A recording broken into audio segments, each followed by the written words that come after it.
यीशु मसीह के नाम में आज कलाम की कुदरत जितनी जारी हो, मैं इसे कबूल करने के लिए अभी से अपने मन को तैयार करता हूं। आज का कलाम मुझे छुड़ाए, आजाद करे और मेरी जिंदगी को बदले। यीशु मसीह के जलाली नाम से मांगते हैं, आमीन। हालेलुया। सब मिलकर बोलिए हालेलुया। ऊंची आवाज में एक बार बोलिए हालेलुया। आइए बाइबल मुकद्दस को खोलिए मेरे साथ, नहमिया की किताब और उसका 11वां बाब और उसकी हम 17 वर्स से पढ़ेंगे।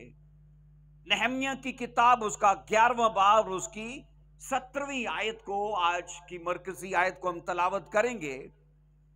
बड़े ध्यान से पूरी तवज्जो से सुनिएगा।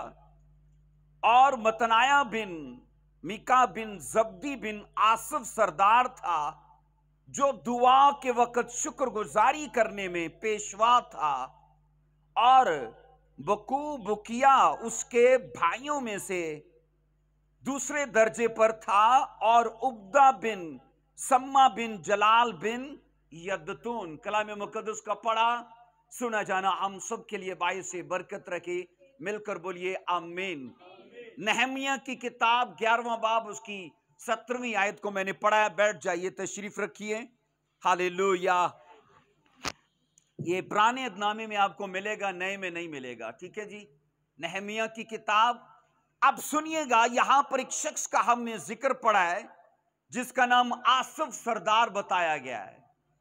आप जब भी जबूर की किताब को तलावत करते हो तो कई बार ऊपर आपको बनी आसफ का जबूर लिखा मिलेगा, ऐसा मिलता है आपको।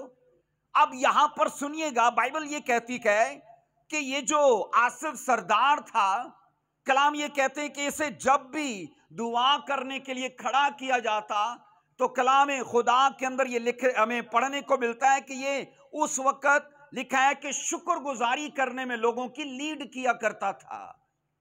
अब यहां पर जब हम आसफ सरदार के बारे में जिक्र पढ़ते गए तो स्टडी ये कहती है कि ये जेरसून के खानदान में से था, और ये लावी था, और ये स्पेशली वर्शिप करने वालों पर मुकर्रर था। कुछ लावी थे जो कहानत का काम करते थे, लेकिन कुछ ऐसे लावी थे जो बाइबल कहती है कि वर्शिप का काम करते थे। और जब दाऊद के जमाने में लावी बहुत बढ़ गए तो कुछ को मुकर्रर दाऊद ने किया खैमा इज्तमा के अंदर कहानत से मुंसलिक खिदमत करने के लिए। काहिन, याद रखो, कहानत करते थे और लावी काहिनों की सेवा के लिए होते थे। लेकिन जब लावी बहुत बढ़ गए तो दाऊद के जमाने में लावियों की तकसीम की गई, और ये कहा गया कि कुछ लावी हैं जो वर्शिप करने पर मुकर्रर होंगे। उनमें से बाइबल कहती है जो आसफ सरदार था, ये वर्शिप करने वालों की लीड किया करता था। और बाइबल के अंदर ये पढ़ा है कि जो दुआ के वक्त शुक्रगुजारी शुरू करने में पेशवा था, मतलब ये उनकी रहनुमाई किया करता था। बाइबल कहती है जो दुआ करते थे, और ये दुआ करते करते बाइबल कहती है शुक्रगुजारी करना शुरू कर दिया करता था। सब बोलो आमीन। अजीजों, याद रखो कि दाऊद और सुलेमान बादशाह ने जब खुदा की हम्द करने पर लोगों को मामूर किया तो ये उनमें से बाइबल कहती है कि बड़ी पोजीशन के ऊपर फाइज किया गया। ये आपको पहला तवारीख उसका 16वां बाब और उसकी 5 आयत में जिक्र मिलेगा।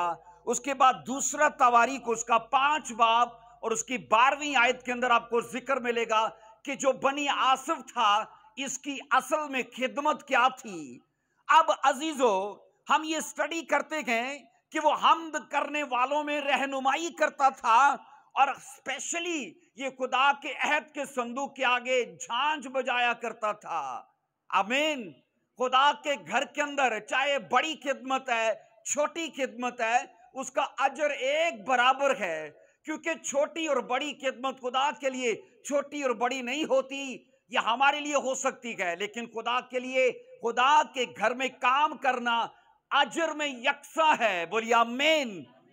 एक और चीज है कि नहमिया उसका 7 बाब और उसकी 44 आयत के अंदर ये पढ़ते गए कि उसने मौसीकी के लिए स्पेशली एक दर्सगाह बनाई हुई थी। ये बाइबल कहती है वर्शिप करने की लोगों को ट्रेनिंग दिया करता था, उनको राग रागनी सिखाता था, उनको गीत सिखाया करता था।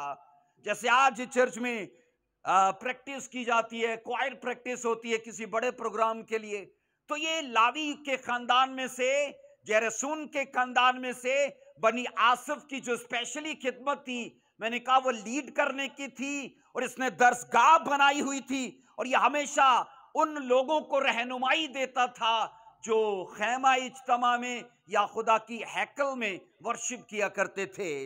बाइबल कहती है कि लावी आसफ हमेशा दुआ करते वक्त, बाइबल कहती है, शुक्रगुजारी किया करता था। एक चीज मैं इसकी जिंदगी के अंदर ये सीखता हूं, इसने ये सिखाया है कि दुआ को कभी भी शुक्रगुजारी से अलग नहीं रखा गया। और फिर इसके साथ साथ जब आप शुक्रगुजारी करते हो तो शुक्रगुजारी भी बगैर दुआ के अधूरी है। मतलब इन दोनों का, दुआ का, प्रेयर का और ग्रेटिट्यूड का, बाइबल कहती है चोली दामन का साथ है, ये दोनों एक साथ मिलके काम करते गए।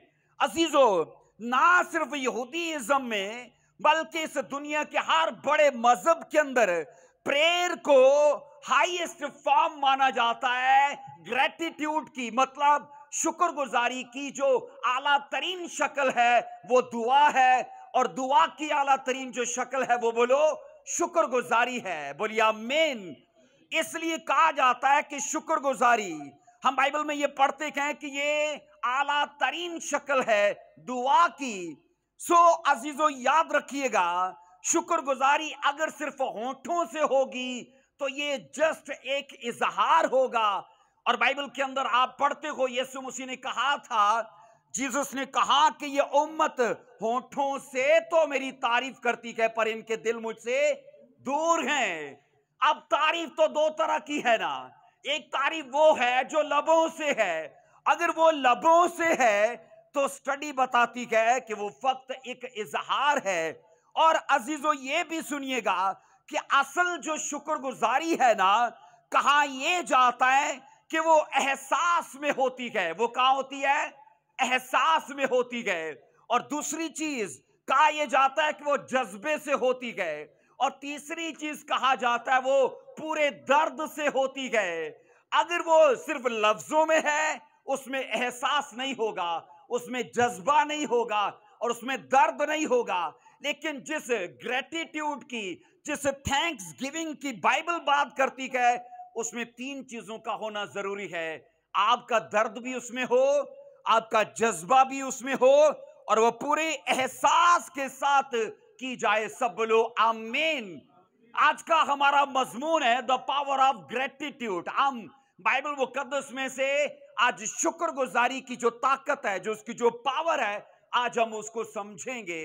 अजीजों, याद रखिएगा, इस यूनिवर्स के अंदर बहुत से कवानीन है, जैसे अबंडेंस का कवानीन है, या आप बोलते हो कशिश शकल का कानून है, ग्रेविटी का कानून है, या इलेक्ट्रिसिटी का कानून है, या फिर और तरह के मोशंस का लॉ है। तो ग्रेटिट्यूड, याद रखो, इस कायनात के जितने कवानीन हैं उनमें से एक कानून है जो हमेशा बाइबल के अंदर ये सीखते हैं कि लोगों को पावरफुल बनाने के लिए, उन्हें फ्रूटफुल बनाने के लिए, उन्हें अबंडेंस में लेके जाने के लिए काम करता है, अगर वो लोग उसे पूरे तौर पर समझ पाए तो। इसलिए मैंने कहा ये एहसास में, ये जज्बे में और ये दर्द में होती है। और तभी बाइबल का वो फिक्रा हमारी लाइफ में पूरा होता है कि ये दिल से नहीं करते तो दिल से जब भी होगी, पूरे मन से जब होगी, उसमें ये तीन चीजें शामिल होंगी। सब बोलिए हालेलुया। सो शुक्र अदा करने के लिए हमें अपनी जीरो लाइन को समझना जरूरी है। शुक्रगुजारी करने के लिए किस चीज को समझना जरूरी है? अपनी जीरो लाइन को, कि खुदा ने हमें कहां से शुरू किया था, हम थे क्या, और अब खुदा ने हमें क्या बना दिया है। अजीजों, जब जब आप अपनी जीरो लाइन को, या यूं कहा जाए कि हम जब अपनी औकात को हम भूल जाते हैं तो हम शुक्रगुजारी को भूल जाते हैं। लेकिन जब किसी को अपनी औकात याद रहती है, उसे अपना जीरोपन याद रहता है, जीरो लाइन याद रहती है, वो तब शुक्रगुजारी की हकीकत को समझेगा और उसे हमेशा अपने लफ्जों से अदा करेगा और बोलेगा, मैं था क्या और मेरे खुदा ने मुझे पकड़ के क्या बना दिया है। सब बोलो हालेलुया, आमेन।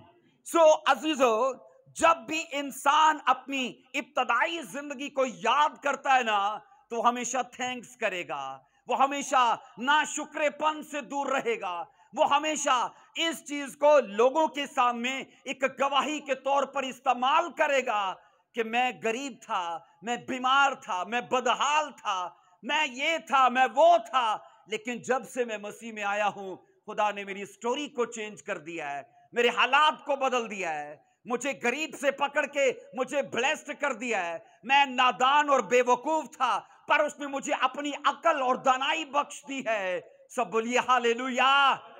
इसलिए तो कहते हैं कि उसने मुझे घूरे से उठाकर काहिनों के दस्तरखान पर बिठा दिया है। और जब ये बीच का प्रोसेस याद रहता है, तभी तभी आप ग्रेटिट्यूड को अपने मिजाज में कायम करोगे, अपने एहसास में कायम करोगे। हालेलुया, सब बोलो हालेलुया।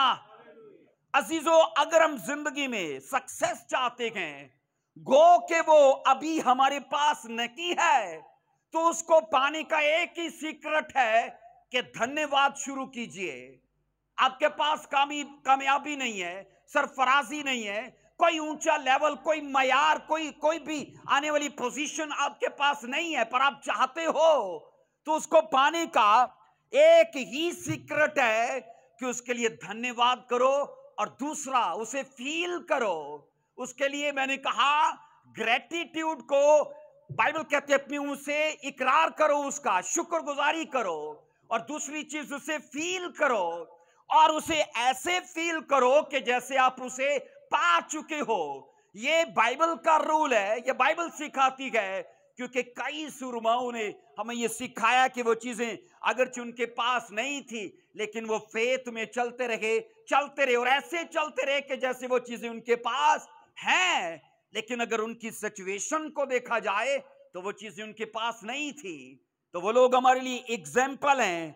समाज के अंदर भी ये देखा गया है, जो लोग, याद रखो, जिनके पास कभी कुछ नहीं था, लेकिन उन लोगों ने शुक्रगुजारी करके अपने लफ्जों को धन्यवाद के लिए इस्तेमाल करके अपने हालात को चेंज कर लिया, अपनी पोजीशन को कायम कर लिया, और गुर्बत से मैंने कहा वो खुशहाली में आ गए। अजीजों, अगर हम सच्चे मन से इस चीज को जान लें कि शुक्रगुजारी असल में अपने अंदर एक बड़ी जबरदस्त ताकत रखती है, इस चीज को जान ले, तो सच में मैं कहता हूं हमारा इकरार हमारी स्टोरी को बदल सकता है। बोलिए आमीन।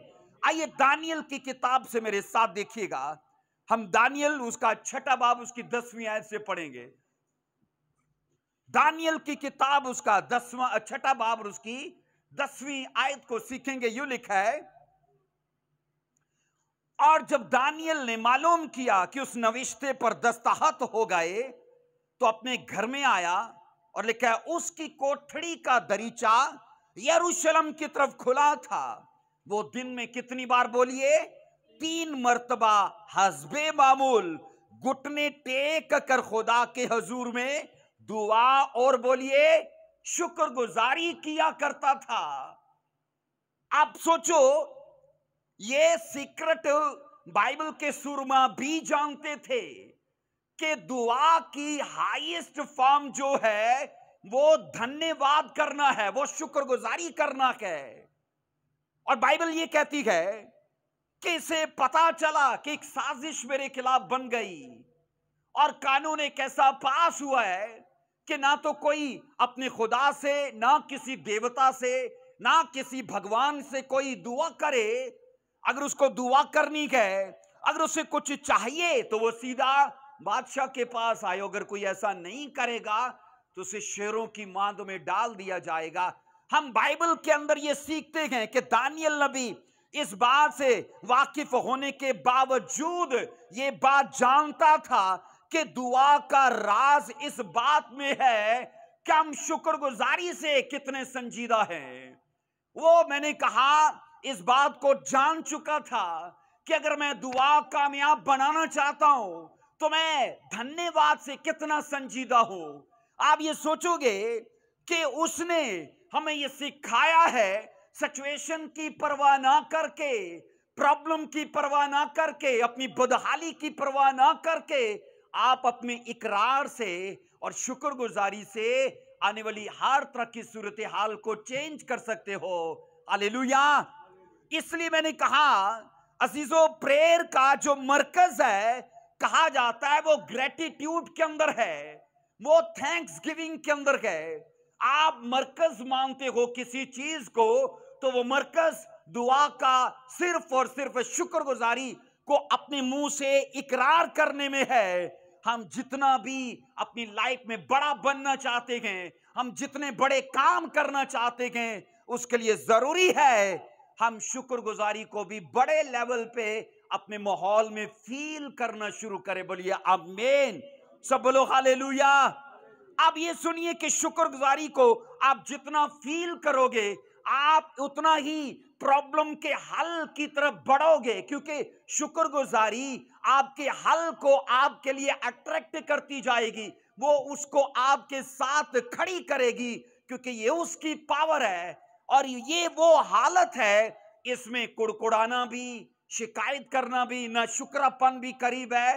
लेकिन आप उस चीज को नजरअंदाज करके, जबकि आप प्रॉब्लम में हो, आप मुसीबत में हो, हम शुक्रगुजारी ना करके ना शुक्रापन भी अदा कर सकते हैं। लेकिन मैं आपको बता रहा हूं कि अगर आपको या मुझे आने वाला वक्त अपना बदलना है तो हमेशा अपने मुंह से हमेशा शुक्रगुजारी के अल्फाज को ही अदा कीजिए। सब बोलो हालेलुया। सो अजीजों, हम जिस चीज के बारे में सोचते हैं, कहा जाता हम वैसे ही बन जाते हैं। हम जिस चीज के बारे में सोचते हैं, और ये सोचो कि अगर हमारा माइंड नेगेटिव अल्फाज से भरा पड़ा है तो अल्फाज को जिनको हमने अपनी वोकैबुलरी बना लिया है, हम उन्हीं को तो सोचेंगे कि नहीं उनको सोचेंगे। जो हमारी वोकैबुलरी है हम उसी को सोचेंगे, उसी की मश्क करेंगे, उसी की जगाली करेंगे। लेकिन अगर हमारा माइंड पॉजिटिव चीजों से हमने भर के रखा है, मुस्बत अल्फाज से हमने उसका जखीरा करके रखा है, बावजूद इसके कि हमारे हालात कुछ कह रहे हैं, हमारी कहानी बिल्कुल उल्ट हो चुकी है, लेकिन हम अच्छा बोल रहे हैं, अच्छा सोच रहे हैं, तो बाइबल कहती है इन चीजों से हमारे लिए सब कुछ बदल सकता है। क्योंकि मैंने कहा ये एक लॉ है कि हम जिस चीज के बारे में सोचते हैं हम वैसे बन जाते हैं। नंबर एक, कहा जाता है, आपने अक्सर लोगों को ऐसे कहा सुना होगा, नंबर एक कहते हैं जिस चीज का डर था वो ही हो गया। जिस चीज का डर था, इसका मतलब है माइंड में क्या है, माइंड में क्या है, डर है। क्योंकि जिस चीज का डर था वो ही हो गया, मतलब हमने अपने माइंड में बाइबल के मुताबिक, ये इस असूल के मुताबिक अपने माइंड में पॉजिटिव चीज को रखा ही नहीं। क्योंकि यह कहा जाता है जिस चीज का डर था, तो डर था, हमने डर को अपने माइंड में जगह दी है। फिर एक और चीज कही जाती है, जैसा सोच रहे थे कि ना हो वैसा ही हो गया। तो मतलब माइंड में क्या है कि ऐसा ना हो वैसा ना हो, मतलब नुकसान ना हो। हमने माइंड में नुकसान को बिठाया हुआ है तो नुकसान ही होगा, क्योंकि जो कुछ माइंड में है हम वो ही बन रहे हैं। हम माइंड में डर को रखा है, हमने माइंड में नुकसान को रखा है, तो वही चीजें तो होंगी ना। नंबर एक और नंबर तीन चीज कहा जाता है, जिस इंसान से उम्मीद कर रहे थे उसने उम्मीद तोड़ दी। तो माइंड में क्या बैठाया था, ये मेरी उम्मीद तोड़ दे, ये मेरी उम्मीद तोड़ दे। एक चीज मैं आपको बताना चाहता हूं, हमारा माइंड जो है ना, ये हाँ ना नहीं समझता, इसे बस अल्फाज चाहिए और ये अल्फाज को तस्वीर बनाना शुरू कर देता है। एग्जाम्पल के तौर पे मैं आपको कहता हूं, माइंड में शेर को सोचना, आपके माइंड ने फौरन शेर को पिक्चराइज कर दिया। और मैं कहता हूं माइंड में, मैं कहता हूं मंकी को मत सोचना, माइंड ने फिर भी मंकी को पिक्चराइज कर दिया है। इसका मतलब है हमारा माइंड हाँ या ना नहीं जानता, वो सिर्फ अल्फाज सुनता है और फौरन उसकी तस्वीर बनाना शुरू कर देता है। अजीजों याद रखो, मैंने कहा इंसान जैसा सोचता है, अब सोचे वो माइंड को चाहिए, अब माइंड उनको पिक्चराइज करना शुरू कर देता है। हालात बुरे चल रहे हैं, लेकिन मैं आपको बता रहा हूं, आपने अपने माइंड को पॉजिटिव चीजों का जखीरा दिया है, तो माइंड का काम है जस्ट उन्हें पिक्चराइज करना। तो ये उन्हीं को पिक्चराइज करेगा जो आपने इसे दी हैं।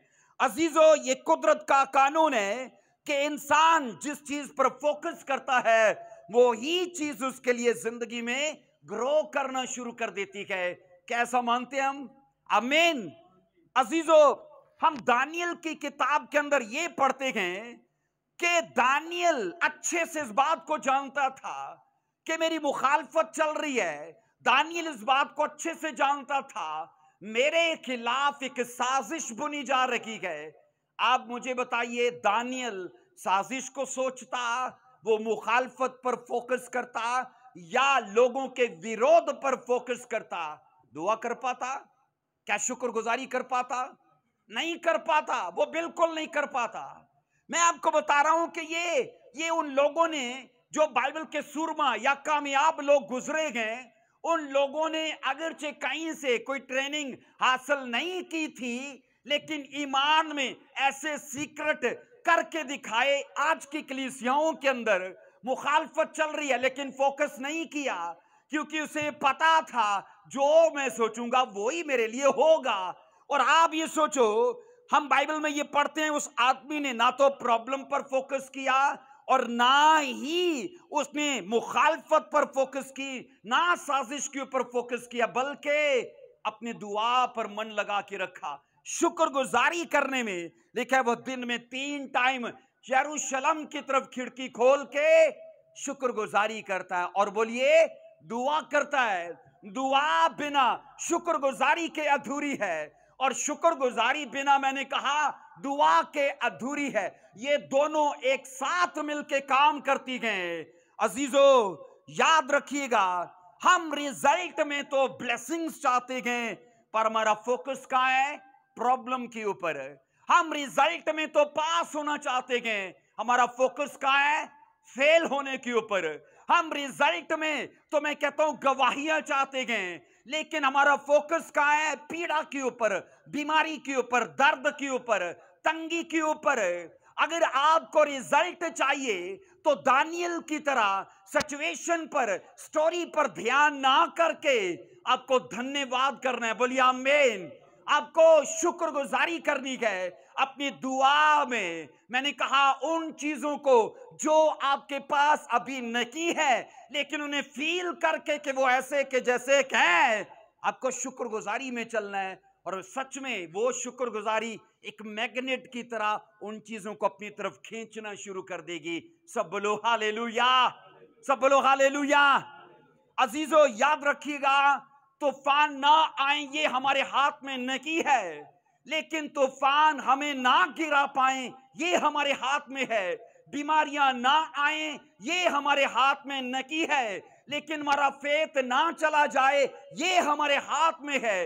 लेकिन ये चीजें हमारी लाइफ में तभी होंगी जब हम फोकस करेंगे अपनी अपनी मंजिल के ऊपर, अपनी ब्लेसिंग्स के ऊपर। इसलिए मैं ये कह रहा हूं कि अक्सर वो बच्चे फेल हो जाते हैं जिनका रिजल्ट, वो रिजल्ट में तो मैंने कहा पास होना चाहते हैं, लेकिन डर किस चीज के ऊपर है? मैं फेल ना हो जाऊं। तो जो डर बैठा हुआ है होता फिर वो ही है। इसलिए दानियल, बाइबल कहती है, मजीद ब्लेसिंग्स चाहता था, वो प्रॉब्लम नहीं चाहता, वो पीड़ा नहीं चाहता। और ये सोचो कि तनकीद होने के बावजूद, मुखालफत होने के बावजूद, 2 चीजों पर उसने फोकस अपना जमाए रखा। अजीजों मैं आपको बताना चाहता हूं, सिर्फ 5 साल मसीही लाइफ के अंदर मैं आपको गारंटी देता हूं, आप जो कर रहे हो ना वो करते जाओ, बस करते जाओ। और 5 साल अपने दुश्मनों को जो वो कर रहे हैं उन्हें करते दो, उन्हें करने दो। जो आपके दुश्मन कर रहे हैं वो उन्हें करने दो, और 5 साल जो आप कर रहे हो बस उसे करते जाओ, करते जाओ। 5 साल के बाद रिजल्ट आपका बिल्कुल वाज़िया होगा। वो लोग आकर आपको बोलेंगे, कमाल किया आपने, हम तो रोकने में लगे रहे, हम तो बैरियर्स अटकाने में रहे, हम तो साजिशें करते रहे, पर आप रुके ही नहीं। तो वो बाद में आपके जलाल को, आपकी ग्लोरी को एक्सेप्ट करने के लिए तैयार होंगे। इसलिए मैं ये कह रहा हूं कि दानियल ने अपनी लाइफ में ये सोचा कि जो वो कर रहे हैं उन्हें करने दो, और जो मैं करना चाहता हूं मैं उसे करता रहूं, उसे करता रहूं। और जब रिजल्ट आया तो क्या रिजल्ट ने, रिजल्ट में आपको फर्क नहीं दिखता। बाइबल कहती शेरों के मुंह में कौन थे, साजिशें करने वाले। तो दानियल कहां था? बाइबल कहती छुड़ाया गया, बचाया गया। तो ये पावर है ग्रेटिट्यूड की। वो आपकी स्टोरी बदल देगा, वो आपकी सिचुएशन को बदल देगा। साजिशें आपके लिए काम नहीं करेंगी। मैंने कहा बंदिशें, आपकी दुआ, आपकी शुक्रगुजारी तोड़ देगी। हर जुआ टूट जाएगा और आपके दुश्मन यीशु मसीह के नाम में, मैं आपको बता रहा हूं कि इस चीज को कबूल करने को तैयार होंगे कि जनाब ये तो आपसे ही होता है, ये तो आप ही कर पाए हो। अजीजों, जब फोकस की बात आती है तो ये सोचो कि सुना जाता है कि गरीब और गरीब तर होता जाता है और अमीर ही होता जाता है। तो गरीब क्यों और गरीब होता जाता है? क्योंकि उसका फोकस गरीबी के ऊपर है और वो गरीब ही होता जाता है। अमीर क्यों और अमीर तर होता जाता है? उसका फोकस कहां है? दौलत के ऊपर, अमीरी के ऊपर। इसलिए हमारा फोकस करना ये बड़ा मायने करता है। आपका बिल्कुल ध्यान, अगर आपने उन चीजों पर जो मैंने कहा आपके खिलाफ बनाई जा रखी हैं, हकीकत तो ये है कि वो आपको वक्त से पहले घबरा देंगी। आप ये सोचने लगोगे आपके दुश्मन तो बहुत तगड़े हैं, आप सोचने लगोगे मैं तो अकेला हूं, वो तो बहुत ज्यादा हैं, अब क्या बनेगा? और ये भी मुमकिन है कि दुआ करना बंदा छोड़ दे, खिदमत करना छोड़ दे, मसीह के साथ चलना छोड़ दे। लेकिन एक चीज मैं आपको बता चुका हूं, बस जो वो करते हैं वो करते जाएं, जो आप कर रहे हो उसे करते ही जाओ, करते ही जाओ। जस्ट 5 साल वेट करो, वो लोग आकर इकरार करेंगे कि हम गलत थे, आप सही थे। बोलिए आमीन, हालेलुया। ऊंची आवाज में बोलो भाई हालेलुया। नाश्ता किया है? आमीन, बोलिए हालेलुया। ये कुदरत का कानून है कि इंसान जिस चीज पर मैंने कहा फोकस करता है वो ही बनता जाता है। डर पर करेगा तो नुकसान होगा, और इस चीज पर कि ये ना हो ये माइंड नहीं समझता। आपने दिया, उसने उसे पिक्चराइज करना शुरू कर दिया कि ये हो और ये हो जाएगा। अजीजों, दानियल कहते हैं कि नेगेटिव हालात में भी पॉजिटिविटी को फोकस किए हुए था। और ये सोचो कि स्टडी कहती है दूसरी चीजें जबकि वो उसका साथ नहीं दे रही, लेकिन वो अपनी रूटीन को, जब वो यरूशलेम की तरफ दुआ करने में और शुक्रगुजारी करने में वो रोज बैठता है, वो आज भी बैठा हुआ है। आज का दानियल होता मेरी तरह का, आपकी तरह का, तो यही बोलता जब ये वक्त गुजर जाएगा तो आपा दुआ कर लेंगे। क्या खुदा तुझे पता नहीं कि शेरों में डाल देंगे ये लोग? क्योंकि क्या बोलेंगे, जान है तो जहान है। तो लोग पहले जान बचाने की कोशिश करते हैं, लेकिन दानियल को यह पता था कि अगर आज दुआ नहीं की तो कल भी नहीं कर पाऊंगा, तो आज तो करनी है। और अकेली दुआ ही नहीं की, लिखा है उसने साथ साथ शुक्रगुजारी। बंदा बोले किस चीज के लिए शुक्रगुजारी? वहां दुश्मनों का अकठ जोड़ हो रहा है और यहां शुक्रगुजारी हो रही है। वहां पर साजिशें बन रही हैं और यहां पर शुक्रगुजारी हो रही है। वहां पर एक प्लान बुना जा रहा है, इसे निकालना है, गिराना है, और यहां पर बंदा बोले कि शुक्रगुजारी। और एक आदमी जो दोनों की सिचुएशन को सोचे तो आकर बोलेगा तू किस बात के लिए शुक्रगुजारी कर रहा है? तेरे दुश्मन तो ऐसा ऐसा प्लान कर रहे हैं। अजीजों, याद रखो, मैंने कहा ये सब कुछ हम पर डिपेंड करता है कि हम उन बुरे हालात को मौका दे के ना दें। और अगर फेथ में खड़े रहना है तो फिर हमें शुक्रगुजारी का अपने लबों से इकरार करना ही करना है। सब बोलिए हालेलुया, आमीन। एक चीज मुझे बताइए, 10 लोगों को आपने एक साथ कुछ बांट दिया, क्यों बहन वीनस?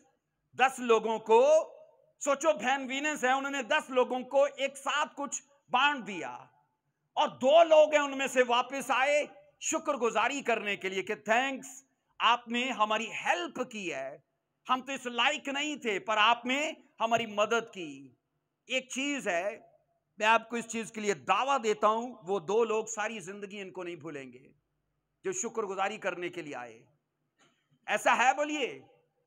10 लोगों को एक साथ कुछ बांटा गया, 8 नहीं आए, लेकिन 2 आए सिर्फ इसके लिए कि आपने हमारे साथ भला किया, मैं आपके लिए शुक्रगुजार हूं। वो 2 चेहरे सारी जिंदगी कभी नहीं भूलेंगे। सेम खुदा का भी हमारे साथ ऐसा ही है, वो लेने वालों के चेहरों को याद नहीं करता, याद करता है धन्यवाद करने वालों के। और धन्यवाद करने वाले लाखों लोग नहीं होते, लाखों लोग लेने वाले होते हैं, पर धन्यवाद करने वाले उनमें 2-4 लोग ही होते हैं। आइए एक स्टोरी को पढ़ते हैं, मेरे साथ देखना, लूका की अंजील उसका 17वां बाब देखिए। लूका की अंजील उसका 17वां बाब, उसकी 11 से 19 वर्ष में आप अपने वक्त में से पढ़िएगा। तो बाइबल कहती है एक गांव में दाखिल होते वक्त मसीह खुदावन ने 10 कोड़ियों को बाइबल कहती चंगा किया। और लिखा है 10 कोड़ी थे, एक जैसी बीमारी थी। कोड़ में यही होता है, आजाद झड़ना शुरू हो जाते हैं, किसी की उंगली नहीं, किसी का कान नहीं, किसी का नाक नहीं, अच्छा भला इंसान बदनुमा और बदशक्ल हो जाता है और समाज से बिल्कुल कटे हुए, बिल्कुल कारोबार रिश्तेदार अपने अपने अजीजों कारब से अलग कर दिए गए, शहर से बाहर हैं। और बाइबल कहती है जब यीशु मसीह से मिले गए, तो आप 15वीं आयत में पढ़ोगे, बाइबल कहती है मसीह ने 10 को चंगा कर दिया। 15वीं आयत में लिखा है फिर उनमें से एक शख्स ये देखकर कि मैं शिफा पा गया, बुलंद आवाज से खुदा की तमजीद करता हुआ लौटा। 16वीं वर्ष कहती है और मुंह के बल गिरकर यीशु के पांव पर गिरकर उसका शुक्र करने लगा। और बाइबल क्या कहती है, वो सामरी था। आगे 17वीं आयत, यीशु ने जवाब में कहा क्या 10 पाक साफ ना हुए? और आगे लिखा है फिर वो 9 कहां है? आगे 18वीं वर्ष में लिखा है क्या इस परदेसी के सिवा और ना निकले कि लौट कर खुदा की बोलो तमजीद करते। बोलिए आमीन। इसका मतलब है धन्यवाद करना खुदा की तमजीद करना है। आप तमजीद और मैं कह रहा हूं धन्यवाद, इन दोनों को भी साथ एक साथ काम करते देखते हो। लिखा है बाइबल कहती है उनमें से एक शख्स लौट कर आया और यीशु मसीह ने कहा क्या वाजिब ना था कि वो भी लौट कर आकर शुक्रगुजारी करते? इसका मतलब क्या है, मसीह खुदावन तवक्को करते हैं कि जिन्होंने उससे कुछ पाया है उसके लिए शुक्रगुजारी करें। इसलिए मैं हमेशा अपनी जिंदगी में मैंने ये सीखा है और हमेशा मैं इस चीज को सिखाता हूं। आपकी लाइफ में कुछ भी जो आपको नया मिला हो, वो नॉलेज, वो रेवलेशन, वो कोई गिफ्ट, वो कोई बरकत, वो कोई पोजीशन, वो कोई चीज भी कुछ क्यों ना हो, उसके लिए हमारे ऊपर वाजिब बनता है कि हम उसके लिए शुक्रगुजारी करें। बोलो आमीन, हालेलुया। अगर आमीन बोल रहे हैं तो फिर थका हुआ मत बोलो, बोलो आमीन। बाइबल मुकद्दस के अंदर ये पढ़ते गए अजीजों, कुछ हासिल करने के बाद कितना जरूरी है कि हम उस बरकत के लिए शुक्र करें। वो बरकत चाहे मैंने कहा शिफा की, गवाही की, खुशहाली की, वो किसी भी शक्ल में क्यों ना हो, हर एक इंसान पर यह वाजिब बनता है कि वो शुक्रगुजारी करे। अब ग्रेटिट्यूड हमें कहता है कि हमारी लाइफ में कुछ भी जो नया हो उसके लिए शुक्रगुजारी कर, उसके लिए बोलिए शुक्रगुजारी कर। अजीजों, ग्रेटिट्यूड मैं आपको बता चुका हूं कि एक लॉ है, एक कानून है, और हम इसे जितना ज्यादा एक्सप्रेस करेंगे, इसे जाहिर करेंगे, ये उतना ही ज्यादा अपनी तरफ अबंडेंस को अट्रैक्ट करेगा। अबंडेंस का रिश्ता जुड़ा है ग्रेटिट्यूड के साथ, शुक्रगुजारी के साथ। आप कसरत चाहते हो गवाहियों में, फाइनेंस में, अपनी लाइफ के हर सेक्शन में, अगर आप कसरत चाहते हो, अबंडेंस चाहते हो, तो अबंडेंस के लिए सीक्रेट ये है कि आप अपने लबों से ग्रेटिट्यूड का कन्फेस करना ही पड़ेगा। बोलिए आमीन, हालेलुया। अजीजों, जितना आप, मैंने कहा, शुक्रगुजारी को फील करोगे, तो शुक्रगुजारी का हासिल जो है वो कसरत है। वो बोलिए क्या है? वो कसरत है। वो किसी भी शक्ल में हो, वो आपकी तवक्को के मुताबिक कोई भी कसरत क्यों ना हो, लेकिन वो हासिल उस चीज का है जब आप शुक्रगुजारी करें। तो शुक्रगुजारी असल लफ्जों में मैं आपको बताऊं, आपका सीड है। क्या है? बोलिए, आपका बीज है वो। आप शुक्रगुजारी के बीज को बोते हो, तो ये सोचो, एक बीज आप बोते हो तो एक सिट्टा निकलता है। सिट्टे के ऊपर कितने बीज, मतलब एक बीज कसरत को पैदा कर रहा है। शुक्रगुजारी आपके जीवन में एक बीज है, और ये बीज अब तब बोते हो जब हालात आपका साथ नहीं दे रहे, जब बदहाली है, गुर्बत है, परेशानी है, प्रॉब्लम्स हैं, ट्रबल्स हैं, लेकिन आप शुक्रगुजारी का बीज बो रहे हो। अब क्या होगा? समय आने पर जब वो उगेगा, वो अबंडेंस को अपनी तरफ खींचेगा। सब बोलो हालेलुया, ऊंची आवाज में बोलो हालेलुया। तो कसरत को हासिल करने का सिर्फ और सिर्फ एक ही तरीका है कि आप कभी भी शुक्रगुजारी के दामन को अपने हाथ से जाने मत दीजिए। सब बोलो हालेलुया। हमने बचपन में कहानियां सुनी है कि नहीं सुनी है ना? हर कहानी का एक हासिल होता है कि नहीं होता? हर कहानी का एक आउटकम होता है, उसका एक नतीजा होता है। मैंने एक कहानी सुनी, कहानी सुनना चाहते हो? एक कहानी मैं आपको सुनाना चाहता हूं, शुक्रगुजारी के ताल्लुक से है, लेकिन इसका हासिल बड़ा कमाल का है। कहते हैं एक साधु था, और साधु खुदा में जिंदगी बसर करता था। उसे एक अमीर आदमी ने कहा कि मुझे पता चला है कि खुदा के साथ तेरी बात सीधा होती है, और अब जब तेरी बात हो तो खुदा से कहना मुझे देना बंद कर दे, क्योंकि इतना तूने मुझे दिया है, इतना दिया है कि संभालने के लिए अब जगह कम पड़ गई है। तो मेरी औकात से, मेरी हैसियत से उसने मुझे ज्यादा दिया है। साथ ही एक फकीर था, सिर्फ एक छोटा सा लंगोट उसने बांधा हुआ था। कहानी में यह बताया जाता है, उस फकीर ने कहा, अच्छा, मैंने सुना है कि तेरी भी खुदा के साथ सीधी बात होती है, तो खुदा से कहना मुझे इतना तो दे कि मैं अपना पूरा बदन तो ढांप लूं। अब जब तू खुदा से मिले तो बोलना मुझे दे, ताकि मैं अपना बदन तो ढांकूं। साधु ने कहा, मैं खुदा से बात करूंगा। अब ये कहते हैं कि जब वो दोबारा उनसे मिला, तो खुदा ने उनको दोनों के लिए एक मैसेज दिया। अमीर आदमी के लिए मैसेज दिया कि शुक्रगुजारी करना बंद कर दे, और उसके लिए, फकीर के लिए मैसेज दिया कि शुक्रगुजारी करना शुरू कर। अब जिसको कहा कि शुक्रगुजारी करना बंद कर दे, कहानी में यह बताया जाता है कि उस बंदे ने कहा, ऐसे हो ही नहीं सकता कि मैं उसका थैंक्स ना करूं, वो मुझे ना भी दे तो फिर भी मैं उसका शुक्र अदा करने से बाज नहीं आ सकता। तो साधु ने कहा, फिर तुझे मिलना कभी बंद नहीं होगा, तुझे मिलता ही रहेगा, मिलता ही रहेगा।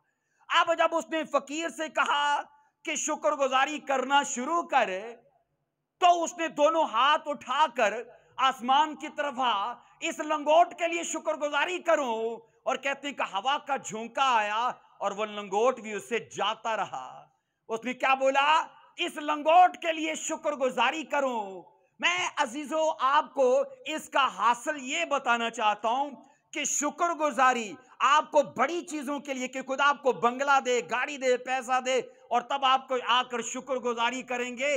मैं बता रहा हूं, शुक्रगुजारी आप एक छोटी सी नेमत को लेकर शुरू करते हो कि खुदा तेरा शुक्र है, ये सांस तूने दी है, खुदावन तेरा शुक्र है, ये आंखें तूने मुझे दी हैं। मैं आपको सच कहूं, आप उन हजारों लाखों लोगों में से ज्यादा खुश नसीब है जो रात को सोए और सुबह उठे ही नहीं। तो आप उठे तो ये नेमत नहीं है, क्यों नहीं? ये नेमत नहीं है तो इसके लिए थैंक्स नहीं बनता? बनता है कि नहीं बनता? कि खुदावन वो मुझसे बुरे नहीं थे, खुदा वो मेरी जैसे थे, लेकिन वो सोए और रात सोए पर सुबह उठे ही नहीं। लेकिन मैं उठ रहा हूं, मैं चल रहा हूं, सारा कुछ कर रहा हूं, खुदावन मेरी कोई लियाकत नहीं है, ये तेरे फजल से है। और अजीजों, इस बात के लिए मैं आपको बता रहा हूं कि शुक्रगुजारी करना हमारी ऊपर, हर एक क्रिश्चियन के ऊपर वाजिब है। कहा जाता है कि इस यूनिवर्सल लॉ के अंदर जो शुक्रगुजारी के अफेक्ट्स को माना जाता है, हर मजहब के अंदर, साइंस के अंदर, हर एक नॉलेज के अंदर, हर एक लैंग्वेज के अंदर, और यह भी कहा जाता है कि रूहानी आलम में और जिस्मानी आलम में ग्रेटिट्यूड के अफेक्ट्स को माना जाता है, तस्लीम किया जाता है। इसलिए मायने नहीं करता कि वो क्रिश्चियन है कि नहीं, यहूदी है कि नहीं, वो कोई भी नस्ल का, वो किसी भी कौम का हो, लेकिन अगर वो शुक्रगुजारी की पावर को जानता है तो अजीजों, मैं आपको बता रहा हूं कि वो अपनी जिंदगी को एक असरदार तरीके से जीता है। सब बोलो हालेलुया, आमेन। एक चीज हमेशा याद रखो, जब भी नेगेटिव सिचुएशन हमारी आती है तो हम अपने पॉजिटिव थॉट्स को रिलीज करते हैं उस सिचुएशन के ऊपर, क्योंकि वो सिचुएशन हमें घबराना चाहती है, हमें जो कुछ हम करना चाहते कि उसे हटाना चाहती है, लेकिन आपको उसे आगे जाकर सोचना है जो आपने सेट कर रखा है। मैं उस दिन भी बता रहा था कि कामयाब और नाकाम लोगों में एक ही बात का फर्क है कि कामयाब लोग सिचुएशन से हट के काम करते हैं। सिचुएशन खिलाफ है लेकिन वो उसको बदलने के लिए काम करते हैं, लेकिन जो नाकाम लोग हैं वो सिचुएशन के मुताबिक काम करते हैं। बीमार हैं, दुआ नहीं करेंगे, गरीब हैं, बोएंगे नहीं, मेहमान आ गए, चर्च नहीं जाएंगे, मतलब वो सिचुएशन के मुताबिक काम करते हैं तो वो अपनी लाइफ में फेल रहते हैं। लेकिन जिनको पता है कि सिचुएशन कभी साथ नहीं देती, उसको बदलना पड़ता है, वो कामयाब लोग ठहरते हैं अपनी लाइफ के अंदर। अजीजों, याद रखो कि नाशुक्रापन हमारी जिंदगी के अंदर कुछ बच्चे पैदा करता है। क्या पैदा करता है? नाशुक्रापन। सबसे पहला जो बच्चा पैदा करेगा वो शिकवा पैदा करेगा। क्या करेगा? जब भी इंसान नाशुक्रेपन में होगा वो शिकवे करता रहेगा, वो शिकवई करता रहेगा। दूसरी चीज, वो गिले ज्यादा करेगा। पहली चीज शिकवा, दूसरी चीज गिला, और तीसरी चीज मैंने कहा नाशुक्रापन उसके अंदर जो बच्चा पैदा करेगा वो शिकायतें करता रहेगा। नंबर 4, वो शख्स मायूसी से कभी निकल नहीं पाएगा। नाशुक्रापन चौथा बच्चा जो उसके अंदर पैदा करेगा, ऐसा आदमी हमेशा नाखुशी में रहेगा। 5वां, वो हमेशा हौसला शिकनी में रहेगा। उसके बाद छठी चीज है वो कड़वाहट में जिएगा। उसके बाद बेदिली में, ये 8वीं चीज है, नानी चीज मनफी रुझान रहेगा। 10वीं चीज है यकीन ना करने की आदत में रहेगा। अब ये 10 बच्चे सोचो नाशुक्रेपन की वजह से उसकी लाइफ में पैदा हुए हैं, और ये सारे के सारे याद रखो उसे बर्बादी की तरफ, हलाकत की तरफ, तबाही की तरफ ही लेकर जाएंगे, क्योंकि ये सब की सब चीजें नेगेटिव हैं। हम अपनी जिंदगी को याद रखो, इसका जितना हम मुशाहिदा करें तो ये जरूरी है ये जाने कि हमारी लाइफ में शिकायतें ज्यादा हैं कि हमारी लाइफ में शुक्रगुजारी ज्यादा है। हमें मुशाहिदा करना है। और मैंने समाज में ये देखा है, लोग जितना मिला है उसको भूल कर जितना नहीं है उसको याद करते हैं। उसको बोलिए ये बोतल मुझे देना जरा, उसे याद करते हैं। आदि है ना? ओके, सुनिए, मैंने कहा नाशुक्रापन क्या ये 10 बच्चे पैदा करता है।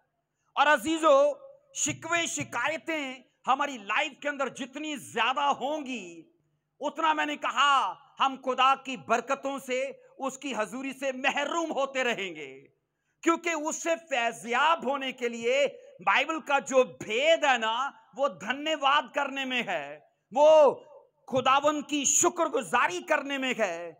और ना शुक्र बंदे से हमेशा मिल के आपको ना खुशी ही मिलेगी। क्या मिलेगी? ना खुशी मिलेगी, मायूसी मिलेगी, शिकायतें मिलेंगी, आपको बुड़बुड़ाना और शिकायतें मिलेंगी। कहते हैं जो लोग आपकी उम्मीद को छीनने के मास्टर होते हैं वो लोग होते हैं जो नाशुक्रे होते हैं।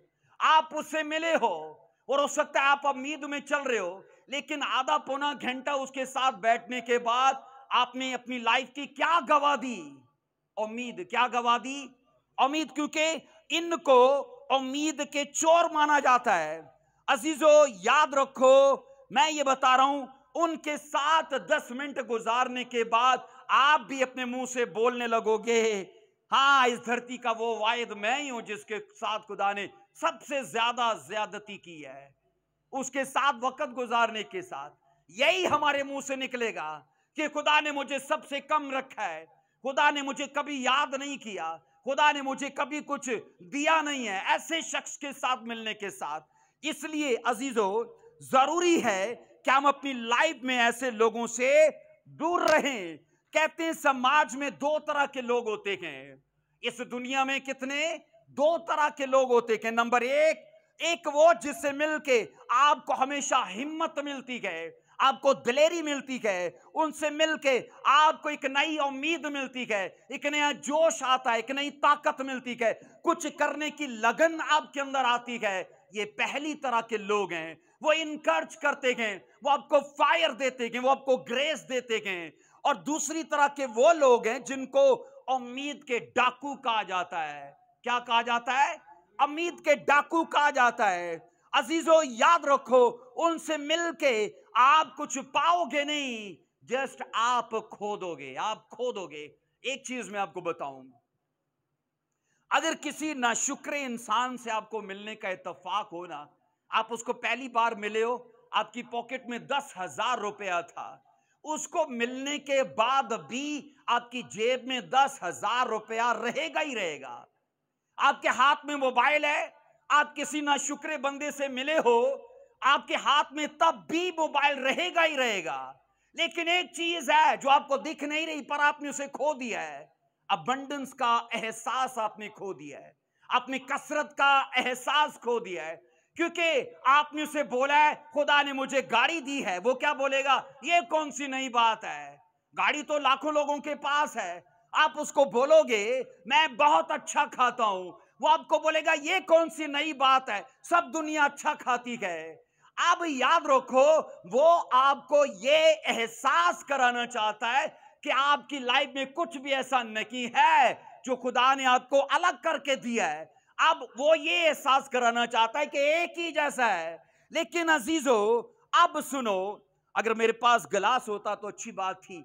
अब ये सोचो, इसमें कितना पानी है, इसमें कितना पानी है? 2 घूंट पानी। अगर ये आधा गिलास होता, अगर ये सोचो गिलास होता और इसमें आधा गिलास पानी है, अब ये सोचो मैं पूछूं कि इसमें कितना पानी है, तो कितने लोग बोलेंगे? 99% पता है लोग क्या बोलेंगे? ये गिलास आधा खाली है, ये गिलास आधा खाली है। लेकिन 1% लोग हैं जो ये लोग बोलेंगे ये आधा भरा हुआ है, ये आधा भरा हुआ है। 99% लोग ये बोलेंगे ये पानी का गिलास आधा खाली है। लेकिन 1% लोग ये बोलेंगे ये आधा भरा हुआ है। अब ये सोचो, इस समाज में ये देखा जाता है कि लोग जिंदगी में वो चीजें देखते हैं जो उनके पास नहीं है, तो वो क्यों नहीं देखते जो उनके पास है? अब उनके पास क्या क्या कुछ है। मैं आपको दावा करता हूं, आप करोड़ों की प्रॉपर्टी के मालिक हो, करोड़ों की प्रॉपर्टी के मालिक हो। अगर एक रात के लिए वेंटिलेटर पर जाना पड़ जाए ना, तो ऑक्सीजन के लिए ये जो हमने फ्री लिया और फ्री छोड़ दिया, तो 50,000, 40,000, 30,000 कहीं एक रात के गए नहीं, सिर्फ ऑक्सीजन चढ़ाने के। अब यही सोच लो, एक किडनी अगर किसी को जरूरत पड़ गई तो लाखों पे नहीं करना पड़ेगा। अब ये सोचो, वो लोग जिसका एंजियोग्राफी होती है, एक वाल, सिर्फ एक वाल की कितनी वैल्यू होती, कितनी मालियत होती है ना? होती कि नहीं? लाखों होती कि नहीं? तो ये सोचो, करोड़ों की प्रॉपर्टी के हम मालिक हैं। अब किसी के पास औलाद नहीं है, सारी जिंदगी रोने में गुजार दी है, औलाद नहीं है, क्या दिया तूने मुझे खुदा। हो सकता है किसी का कारोबार नहीं है, लेकिन इतनी करोड़ों की प्रॉपर्टी अच्छी भली है।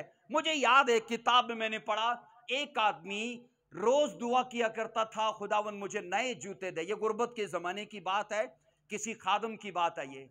तो वो गुर्बत के जमाने में ये बात किया करता था कि खुदावन मुझे नए जूते चाहिए, मुझे नए जूते चाहिए। 6 महीने दुआ करने के बाद खुदा से नाराज होके उठा और बोला, तू नहीं देता, आज के बाद इस मुद्दे पे मैं तेरे साथ बात नहीं करूंगा, दुआ नहीं करूंगा। और जैसे ही वो बाहर गया ना, एक आदमी को उसने देखा जिसके टखनों के नीचे से पांव ही नहीं थे, जिसके टखनों के नीचे से पांव ही नहीं थे।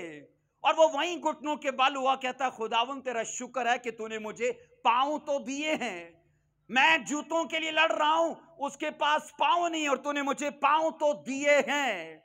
एक एक नेमत के लिए धन्यवाद करना।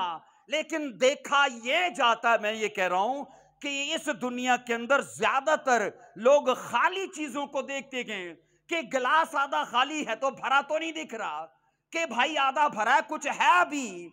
हम जिंदगी की किसी भी सिचुएशन में याद रखो हो, बस ये देखते गए हमारे पास क्या नहीं है ना? क्या ये कभी देखा है कि हमारे पास क्या क्या कुछ है? हम बस ये देखते हैं कि हमारे पास बोलो क्या नहीं है। आज का इंसान याद रखो इतना नाशुक्र है कि वो अपनी जिंदगी का मुस्बत हिस्सा देखता है और अपनी जिंदगी के उन हिस्सों पे जहां पर खुदा ने कर्म किया है उनको नहीं देखता, सिर्फ नेगेटिव हिस्से पे जहां पे उसे कुछ दिया नहीं गया वो सिर्फ उसी पे फोकस करता है। अगर ये प्रॉब्लम मैं बता रहा हूं, बाइबल के ईमानदार लोगों के पास एक पीड़ा की शक्ल में, एक दर्द की शक्ल में या रुकने की वजह की शक्ल में होती, तो हकीकत तो यह है ना कि लाजर, ये सोचो बीमारी चला गया और खुदा को नहीं छोड़ा उसने। ऐसा है, बाइबल कहती है कई ऐसे सुरमा हैं जो बे औलाद मर गए, कई ऐसे आज भी ऐसे खुदा के ममसूक हैं जिनकी औलाद नहीं है, और तरह के कुछ उनकी लाइफ में था नहीं, लेकिन तो भी हम ये सीखते कि उन लोगों ने ईमान में और खुदा में चलना नहीं छोड़ा, हमेशा शुक्रगुजारी को अपने किरदार से, अपने चाल चलन से, अपने रवैये, अपने मिजाज से उन लोगों ने दिखाया है। हालेलुया, सब बोलो हालेलुया। जो चीजें हमारे पास हैं अगर हम उनसे खुश नहीं हैं तो इससे क्या इस बात की कोई गारंटी है कि वो चीज जो हमें मिल जाएगी हम उसके लिए खुश होंगे? कोई गारंटी है? जो चीजें हमारे पास हैं हम इनके लिए खुश नहीं है, और जो चीजें नहीं है और वो मिलेंगी हम धन्यवाद करना शुरू करेंगे। खुदा कह रहा है करोड़ों की प्रॉपर्टी दी है, धन्यवाद नहीं कर रहा और ये सोच के रुका हुआ है मैं भी एक देख चढ़ाऊंगा, मैं भी शुक्रगुजारी करूंगा अपने मुआवजे के लिए, अपनी औलाद की बरकत के लिए, बाहर के वीजे के लिए, अच्छी जॉब के लिए। लेकिन मैं बता रहा हूं रुके रहने से हम सारी जिंदगी रुके ही रहेंगे, क्योंकि याद रखो मैं बता चुका हूं कि शुक्रगुजारी करने के लिए हमें कोई गवाही नहीं चाहिए, हमें कोई वजह नहीं चाहिए। आपका जिंदा रहना ये सबसे बड़ी वजह है शुक्रगुजारी करने के लिए। बोलो आमीन, हालेलुया। अगर हम सब कुछ होने के बावजूद खुदा का शुक्र नहीं करते और ज्यादा पाने की कोशिश में रहते हैं तो कहा जाता है हम वो भी खो देते हैं जो हमारे पास है, क्योंकि हमने शुक्र नहीं किया और हम और पाने की कोशिश में हैं। तो अजीजों याद रखो हम वो सब कुछ भी खो देंगे जो हमारे पास है। कहते हैं शुक्रगुजारी करने की तीन स्टेजेस हैं। कितनी स्टेजेस हैं बोलिए? 3 स्टेजेस हैं। अगर आप शुक्रगुजारी करना चाहते हो तो उसके लिए पहली स्टेज है रिकॉग्नाइज करना। क्या करना बोलिए? रिकॉग्नाइज करना। रिकॉग्नाइज करना मतलब जानना, पहचानना कि खुदा ने क्या कुछ आपको दिया है। आपको जानना है, आपको पहचानना है। जो कुछ भी आपके पास है या मेरे पास है, हम उन चीजों के लिए अगर हमारे कामों को देखा जाए हम डिजर्व नहीं करते, लेकिन तो भी खुदा की रहमत से हम उन चीजों के मालिक हैं। बोलो आमीन। इसलिए मैंने कह रहा हूं कि सबसे पहले शुक्रगुजारी करने के लिए जो पहली चीज है वो क्या है? जानना, पहचानना, रिकॉग्नाइज करना।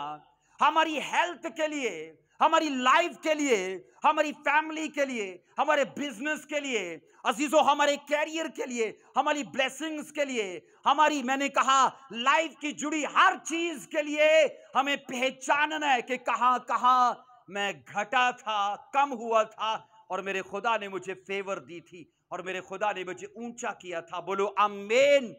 तो क्या करना है? सबसे पहले आपको रिकॉग्नाइज करना है। उसके लिए दूसरी स्टेज है, बोलो एक्नॉलेज। बोलिए एक्नॉलेज। एक्नॉलेज का मतलब है तस्लीम करना, एहतराफ करना, मानना। जितना खुदा ने हमें दिया है उन चीजों को तस्लीम कर लेना, उन चीजों का इकरार कर लेना, उन चीजों को मान लेना। हम यूहन्ना की इंजील में पढ़ते हैं 3 बाब की 27 वर्ष में लिखा है, इंसान कुछ नहीं पा सकता जब तक उसे आसमान से दिया न जाए। आमीन। आपकी जॉब आपकी स्टडी की वजह से क्या? बोलिए, आपके नॉलेज की वजह से क्या? ऐसा है? अगर ऐसा है तो यह गलतफहमी है। यह खुदा की तरफ से है, खुदा की तरफ से है। क्योंकि आपकी स्टडी के ऊपर अगर खुदा की फेवर ना हो तो वो कभी आपको गवाही के साथ खड़ा नहीं कर सकती। बाइबल कहती है इस धरती पर जो कुछ भी इंसान ने पाया है, कलाम ये कहता है ये सब कुछ उसे आसमान से, मतलब खुदा की तरफ से दिया गया है। और मैं बता रहा हूं उसके लिए फकत पहली स्टेज आपको रिकॉग्नाइज करना है, दूसरी स्टेज आपको एक्नॉलेज करना है, उन चीजों को तस्लीम करना है, और तीसरी चीज है, इसकी तीसरी स्टेज है एप्रिशिएट करना। क्या करना? बोलो एप्रिशिएट करना, कि खुदा को अप्रिसिएशन देना कि खुदावन मैं इन सब चीजों के लिए तेरी तारीफ करता हूं, इन सब चीजों के लिए तुझे जलाल देता हूं, तेरा धन्यवाद करता हूं। हाथ उठाकर बोलो हालेलुया। सब बोलो हालेलुया। अजीजों याद रखो ये 3 स्टेजेस हैं जहां पर हमें शुक्रगुजारी करने का, मैं कहता हूं, अंग आता है, तरीका आता है, सलीका आता है। मैं आपको बताऊं खुदावन खुदा हमें उसी लेवल तक देता है जिस लेवल तक वो हमें ग्रेटिट्यूड में चलते, काम करते और उसका कन्फेस करते देखता है। अगर वो आपको शुक्रगुजारी में चलते, इकरार करते नहीं देख रहा, वो आपको उतनी ही चीजें देगा जितनी वो सबको दे रहा है। लेकिन अगर आप माइंड में कुछ बड़ा सेट करके बैठे हो, कुछ बड़ा चाहते हो, तो उसके लिए अजीजों जरूरी है आपको बड़े लेवल पे उसकी शुक्रगुजारी करना। सब बोलो हालेलुया। आप बाइबल में एक स्टोरी पढ़ोगे, कलाम ये कहता है खुदा ने सुलेमान से कहा नहीं था मेरे हुजूर में 1000 कुर्बानियां लेकर आ। कहा था कि लेके आना? नहीं, वो अपनी मर्जी से लेकर आया था 1000 कुर्बानियां। और बाइबल कहती है अपनी बादशाही के शुरू में वो लेकर आया था, और ये सब शुक्रगुजारी की कुर्बानी थी कि खुदावंद तूने मेरे बाप दाऊद का तख्त मुझे दिया और मेरे बाप दाऊद के दुश्मनों को तूने खत्म किया और मुझे अमन के दौर में कायम किया, क्योंकि सुलेमान का जमाना अमन का जमाना था। अजीजों ये 1000 कुर्बानियां उसकी शुक्रगुजारी की कुर्बानियां थी। आप बाइबल स्टडी कर लो, यहूदियों के जितने बादशाह तारीख में गुजरे गए, जितनी अबंडेंस सुलेमान ने देखी लाइफ में किसी बादशाह ने ना देखी। रुपए में, सोने में, चांदी में, और बाइबल कहती है और तरह के ऐसे खजानों के अंदर जितनी अबंडेंस उसने देखी। लेकिन आप उसकी थैंक्स गिविंग को, उसके ग्रेटिट्यूड को देखो कि बड़े लेवल की उसने शुक्रगुजारी खुदावन के सामने की थी। आज की मालियत के हिसाब से वो करोड़ों रुपए की शुक्रगुजारी थी जो उसने एक दिन में खुदावन के हजूर में कर दी थी। अजीजों उसी रात बाइबल कहती है खुदा उसके सपने में आया और कहा, ऐ सुलेमान मांग मैं तुझे क्या दूं, क्योंकि तुझे दिए कुछ मैं रह ही नहीं सकता। अगर आप याद रखो बोने में आप रोते नहीं, आप हिलते नहीं, तो आप खुदा को भी हिला ही नहीं पाओगे। इसलिए तो कहा जाता है पेन नहीं तो गेन नहीं। अगर आप, मैं कहता हूं, दर्द के साथ बोवोगे तो खुशी के साथ काटोगे। सब बोलो हालेलुया। आज पता लोग कितना बोते हैं, जो उनको नहीं हिलाता। अब 10 रुपए बोना, 20 रुपए बोना किसको हिलाता है? लेकिन अगर वही बोने की बारी हो सुलेमान के जैसे, मैं कहता हूं लाखों बल्कि करोड़ों की एक ही दिन में कुर्बानी को बोने के लिए, एक बार सुलेमान भी हिला होगा। लेकिन सोचो उसके बोने ने खुदा को नहीं हिलाया। लिखा है खुदा, ये वाहिद ऐसा वाक्य है जहां पर खुद खुदा आकर कहता है मैं तुझे कुछ दिए बिना रह ही नहीं सकता। और कहा, बाइबल कहती है उसने कहा मुझे हिकमत चाहिए। खुदावन ने कहा दौलत भी दूंगा। उसने कहा तुझे उम्र की दराजी भी दूंगा, इज्जत भी बख्शूंगा, और जो कुछ तूने मांगा है ऐसा दूंगा कि तुझसे पहले और तेरे बाद भी मैंने किसी को नहीं दिया और ना दूंगा। सब बोलो हालेलुया, आमेन। इसलिए मैं आपको क्या बता रहा हूं कि जितने बड़े लेवल की आप शुक्रगुजारी करोगे, वो शुक्रगुजारी उतनी ही बड़ी अबंडेंस को आपकी तरफ खींचेगी। ये गारंटी है, क्योंकि सुलेमान की स्टोरी में हमें यही सब कुछ मिलता है। सब बोलो हालेलुया, आमेन। अजीजों याद रखिएगा, शुक्रगुजारी करने वाले उसके दुश्मन कभी भी उसके खिलाफ कामयाब नहीं होते। आप अपने दुश्मनों के बीच में हो, चाहे जॉब पर, चाहे मैं कहता हूं घर में, चाहे अपनी मिनिस्ट्री के अंदर, आप विरोधियों को आसपास देखते हो, लेकिन आप उनके विरोध को, आप उनकी मुखालफत की परवाह ना करके वही कर रहे हो जो आप करते जा रहे हो, जो करते जा रहे हो। मैं आपको बता रहा हूं कि बाइबल मुकद्दस गवाही देती है आपके दुश्मन अपने इरादों में कभी कामयाब नहीं हो पाएंगे। शेरों के मुंह में बोलो कौन था? दानियल के उसके मुखालफत करने वाले, उसके मुखालफत करने वाले, शक करने वाले बोल सकते हैं, उनको मौका है कि नहीं नहीं उन शेरों को बंदे का गोश्त खाने की आदत नहीं थी, या वो ये कह सकते कि नहीं नहीं वो रज्जे हुए थे इसलिए दानियल को नहीं खाया। तो दोनों बातें उल्ट हो जाती हैं। तब जब बाइबल कहती है उनको फेंका गया, कलाम ये कहता है वो तो हवा में उनको खा गए। इसका मतलब है भूखे भी थे और आदमी का गोश्त खाने की उनको आदत भी थी, लेकिन दानियल को क्यों नहीं खाया? बाइबल कहती है ये ग्रेटिट्यूड की पावर थी कि शेरों के मुंह बंद कर दिए खुदा ने। सब बोलो हालेलुया। आइए मेरे साथ देखना, तवारीख की किताब को देखिए, दूसरा तवारीख उसका 20 चैप्टर जरा पढ़िए। दूसरा तवारीख उसका 20 चैप्टर पढ़ेंगे, देखना है इसको बाइबल क्या बताती है।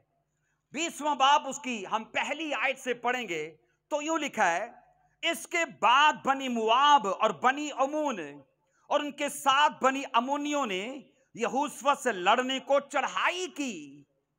तब चंद लोगों ने आकर यहोशू को खबर दी कि दरिया के पार अराम की तरफ से एक बड़ा अम्बवा तेरे मुकाबला को आ रहा है। हम बाइबल में ये पढ़ते कि मुआब, अमून और लिखा है इन लोगों ने एका किया। अब जब अम्बवा की बात आती है तो ये लाखों लोग थे। कितने? लाखों लोग हैं। लिखा है इस्राएल के खिलाफ एका करके आए हैं कि लड़ेंगे और इस्राएल को मारेंगे। और आप बाइबल में ये पढ़ोगे, कलामी खुदा के अंदर इसको लिखा है, अगर आप 14वीं आयत से पढ़ोगे तो एक लावी के ऊपर खुदा का रूह आ ठहरा। और वो लावी, क्योंकि यहोशू ने सारी कौम को एक जगह जमा किया था, क्या वो दुआ करें कि खुदा कोई हल रिलीज करे। और मैं आपको पहले कह चुका हूं कि अगर आप ग्रेटिट्यूड में हो तो ये ग्रेटिट्यूड आपको आपके सॉल्यूशन की तरफ लेके जाएगा। अब यहां पर बाइबल कहती है ये लोग इकट्ठे हुए दुआ करने और शुक्रगुजारी करने के लिए। कलाम खुदा कहता है एक लावी के ऊपर खुदा का रूह आकर ठहरा और वो प्रोफेसी करने लगा। अब प्रोफेटिक वर्क जब हुआ तो बाइबल कहती खुदा ने कहा तुम लड़ने को जाना, बस तुम लड़ना नहीं, तुम्हें लड़ना नहीं पड़ेगा, तुम सामना करने को जाओ।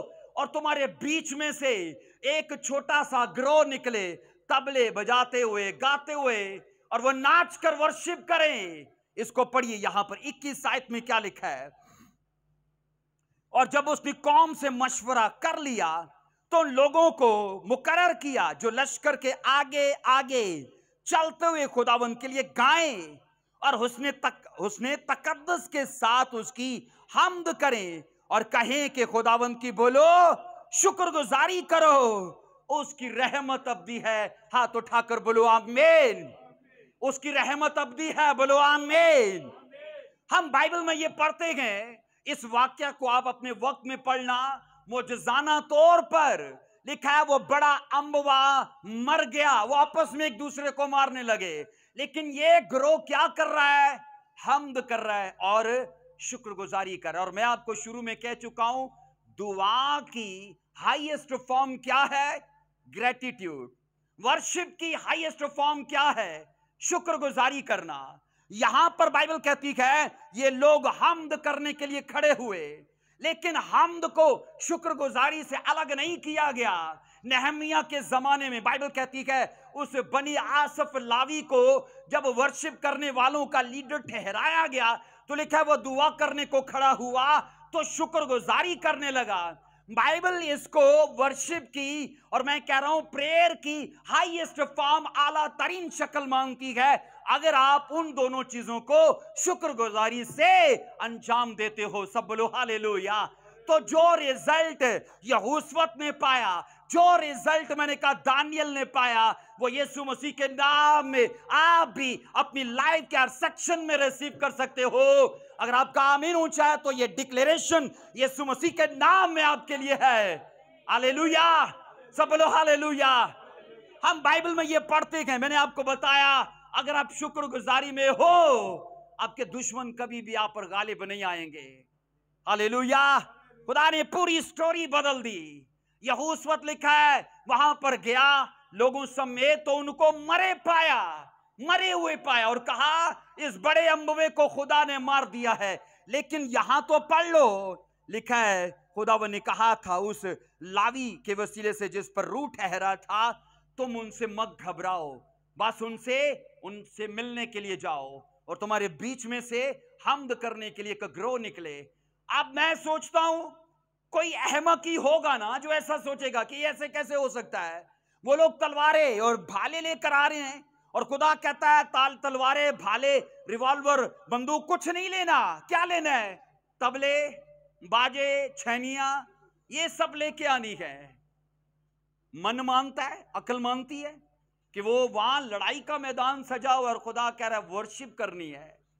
पर मैं आपको बता रहा हूं अजीजों, खुदा कुछ भी कर सकता है, कुछ भी कर सकता है। आमीन। वो आपकी वर्शिप को, मैं कह रहा हूं वो आपकी थैंक्स गिविंग को एटम बम की तरह इस्तेमाल कर सकता है। आप ये सोचो वो यरीहो की दीवार एटम बम से गिरी थी कि उनके नारों से गिर गई थी, उनके नारों से गिर गई थी। इसलिए बाइबल के उन रूल्स को फॉलो करना जरूरी है।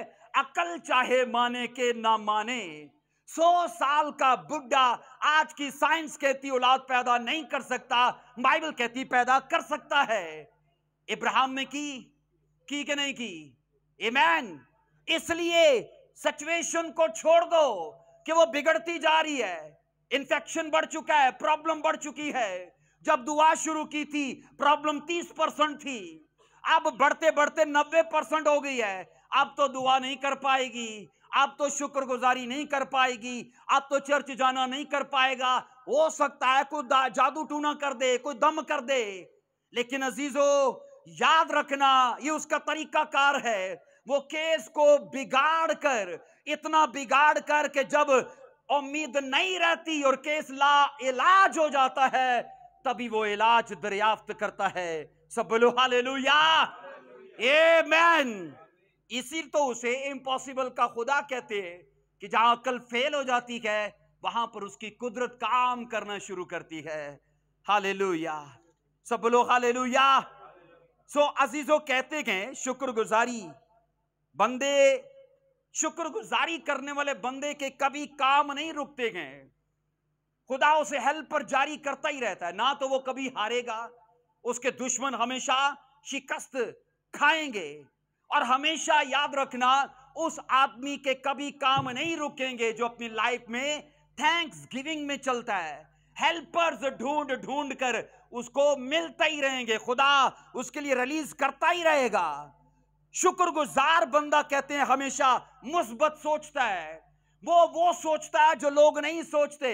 लोग आपको बोल सकते हैं कि नहीं अब नहीं होगा, नहीं हो सकता, अब ये नहीं होगा। लेकिन मुस्बत बंदा, मैं कहता हूं, वो होता है जो शुक्रगुजार है। आप ग्रेटिट्यूड में चल के हमेशा पॉजिटिव रहते हो, क्योंकि आपका एनवायरनमेंट हमेशा उन चीजों को अट्रैक्ट करता है जैसा आपने एनवायरनमेंट बनाया। मैं एक एग्जांपल आपको देना चाहता हूं। पुराने वक्तों में रेडियो इस्तेमाल किया जाता था। क्यों भाई रहमत? पुराने वक्तों में रेडियो इस्तेमाल होता था, अब नहीं होता। लेकिन ये सोचो, उस रेडियो की फ्रीक्वेंसी जहां सेट की जाती है, वो फ्रीक्वेंसी वैसी ही वेव्स को अट्रैक्ट करती है। मान लो आपने एफएम से कुछ सुनना है, आपने एफएम से कुछ सुनना है और आपने फ्रीक्वेंसी फीबा रेडियो पे सेट कर दी है, तो फ्रीक्वेंसी या वो वेव्स आपको क्या सुनाएंगी? एफएम के फीबा क्या सुनाएगी? आपको फीबा ही सुनाएगी। इसका मतलब है आपकी फ्रीक्वेंसी वैसी वेव्स को अट्रैक्ट कर रही है। आपने अपना एनवायरनमेंट नेगेटिव बना लिया है, मनफी सोच सोच के, मनफी बोल बोल के। अब ये मनफी एनवायरनमेंट कैसी चीजों को अट्रैक्ट करेगा? मनफी चीजों को। बदहाली, हलाकत, मैं कहता हूं बर्बादी, बीमारियां, तंगी, नफरत, ये सब चीजें घर से नहीं जाएंगी, लाइफ से नहीं जाएंगी। इसलिए नाशुक्रापन हमेशा जवाल का बाइस रहता है, फेलियर का बाइस रहता है, डिप्रेशन का, डिजीज का। क्योंकि एनवायरनमेंट, मैं कह रहा हूं, ये हमारा बहुत बड़ा हमारी लाइफ के अंदर रोल अदा करता है हमें ऊंचा करने के लिए। आप ये सोचो, जिस बंदे को बड़ी पोस्ट पर लगना होता है, उसका एनवायरनमेंट हमेशा स्टडी का नहीं बना के रखते। क्यों बहन? है ना? घर में आएगा, एनवायरनमेंट स्टडी का ही है। लेकिन अगर वही बच्चा बड़ा बनना चाहता है, लेकिन घर आकर ही हल्ला गुल्ला है और कोई मैं कहता हूं पढ़ने का माहौल ही नहीं है, तो क्या कुछ कर पाएगा? कुछ भी नहीं कर पाएगा। हमारा एनवायरनमेंट, मैं ये कह रहा हूं, अगर लाइफ में कुछ भी बुरा है, बस आपको फोकस करना है अपने एनवायरनमेंट को थैंक्स गिविंग से, शुक्रगुजारी से, ग्रेटिट्यूड से भर के रखो। क्योंकि ये फिर अबंडेंस को, आपकी प्रोस्पेरिटी को, आपकी पोजीशन को, आपके कैरियर, ब्राइट कैरियर को, ब्लेसिंग्स को ये अपनी तरफ खींचता जाएगा। हाथ उठाकर बोलो हालेलुया, सब बोलो हालेलुया। सो अजीजो, आपको समझ आ रहा है तो बोलो आमीन। हम जब भी ना शुक्र लोगों से मिलेंगे ना, तो आप जरूर ऐसा फील करोगे कि मुझसे कुछ छिन चुका है। आपकी उम्मीद चली जाएगी, कसरत का एहसास चला जाएगा। आपको लगेगा कि मुझसे ज्यादती खुदा कर रहा है। आपको लगेगा, क्योंकि उसका माहौल ऐसा है ना, और उसके माहौल ने आपके माहौल को बिगाड़ के रख दिया है। अजीजों, बाइबल मुकद्दस के अंदर हम ये सीखते हैं, जो आपको फील करना है वही आपके लिए वो सब चीजें मुहैया करेगा, वही आपके लिए चीजों को सिलेक्ट करेगा, डिसाइड करेगा कि आपकी लाइफ में क्या होना चाहिए। हमारे पास शुक्रगुजारी करने के, मैं कहता हूं, 100 वजूहात हैं, और नाशुक्री के लिए हमारे पास कोई एक आध वजह होगी। लेकिन आप ये पलड़े में, तराजू के पलड़े में तोल के देख लो, हमारी लाइफ में शुक्रगुजारी का पलड़ा भारी है कि नाशुक्री का? बोलिए, किसका पलड़ा भारी होगा? नाशुक्री का ही भारी होगा ना, जबकि दिया उसने बहुत ज्यादा है। हमेशा कहा जाता है शुक्रगुजार आदमी की 3 निशानियां हैं। शुक्रगुजारी में चलने वाले आदमी की कितनी निशानियां हैं? 3 निशानियां हैं। नंबर 1 कहते हैं वो हमेशा लिबरल होगा। वो क्या होगा? लिबरल, मतलब कुशादा दिल होगा, वो सखी दिल होगा। आप ये सोचो, यीशु मसीह से ज्यादा कोई लिबरल हो सकता है? कोई कुशादा दिल हो सकता है? लिखा है कोई दोस्त किसी दोस्त के लिए जान नहीं देता, पर यीशु मसीह ने हमारे लिए अपनी जान दे दी। और आप यीशु मसीह की लाइफ को पढ़ के देख लो, कोई एक जगह जहां पर शिकायत मुंह से निकली, कोई एक जगह जहां पर गिला, कोई कुड़कुड़ाहट निकली मुंह से। बाइबल कहती है जब भी बड़े बड़े मोजज़ात हुए, तो उन मोजज़ात होने से पहले यीशु मसीह के मुंह से शुक्रगुजारी ही निकली है। अजीजों, मैं बता रहा हूं कि शुक्रगुजार वो आदमी जो शुक्रगुजारी में चल रहा है, उसकी बड़ी निशानी ये होगी कि वो कुशादा दिल होगा, मसीह खुदावंद की तरह। नंबर 2, वो हमेशा पॉजिटिव होगा। वो क्या होगा? पॉजिटिव होगा। हर चीज और हर बात में, वो हर तरह के हालात में वो अपने लिए मुस्बत पहलू ढूंढेगा। वो मुश्किल में भी, वो मैं कहता हूं प्रॉब्लम्स के बीच में भी अपने लिए कुछ अच्छा ही ढूंढेगा कि खुदा मेरे लिए बुराई से भी अच्छाई पैदा कर सकता है। क्या बाइबल कहती नहीं है, खुदा से मोहब्बत रखने वालों के लिए सब चीजें मिलकर भलाई पैदा करती गए। कंडीशन क्या है? खुदा से मोहब्बत रखने वालों के लिए। और मैं बता रहा हूं, लिबरल वो हैं जो ग्रेटिट्यूड में चल रहे हैं, पॉजिटिव वो हैं जो ग्रेटिट्यूड में चल रहे हैं। नंबर 3 कहते हैं, वो हमेशा आदमी कोऑपरेटिव होगा, वो हमेशा मुश्किलें आसान होने के लिए काम करेगा। वो लोगों के बीच में कहेगा, मैं आपके लिए क्या कर सकता हूं, मैं आपकी कैसे मदद कर सकता हूं, मैं आपको कैसे मजबूत कर सकता हूं। वो हमेशा कोऑपरेटिव होगा। बाइबल के अंदर ये पढ़ लो, ये निशानियां हम बाइबल के 3 लोगों के बीच में देखते हैं। नंबर 1, लिबरल यीशु मसीह था। बाइबल कहती पॉजिटिव, बाइबल कहती कि अय्यूब नबी था। अब ये सोचो, शैतान ने क्या चैलेंज लिया था अय्यूब के लिए कि ये बुरा बोलेगा। ये क्या बोलेगा? आप क्यों नहीं आंसर करते भाई? सोच रहे हो, सुन रहे हो? वो खुदा की तहकीर करेगा। मुझे कई बार लगता है ये कलीसिया जिंदा नहीं है, क्योंकि आपको मेरे साथ जवाब देना है, आपको बोलना है। मैंने कहा अय्यूब, बाइबल कहती है वो पॉजिटिव इंसान था। आपको पता है उसने लाइफ में 3 F खोए थे। कितने? 3 F खोए थे। फ्रेंड्स को खो दिया, फाइनेंस को खो दिया, फैमिली को खो दिया। पर इन हालात के अंदर एक F को उसने बना के रखा था, फेथ को। किसको? फेथ को। आप बाइबल में पढ़ लो, उसकी वाइफ कहती है अब तो बच्चे भी नहीं रहे, फाइनेंस भी चला गया, फैमिली चली गई, फाइनेंस चला गया, फ्रेंड्स चले गए। अब शैतान उसके फेथ पे अटैक करने को कहता है अब तो बुरा बोल दे। उसने क्या बोला? खुदा ने दिया, खुदा ने लिया, उसी का नाम मुबारक हो।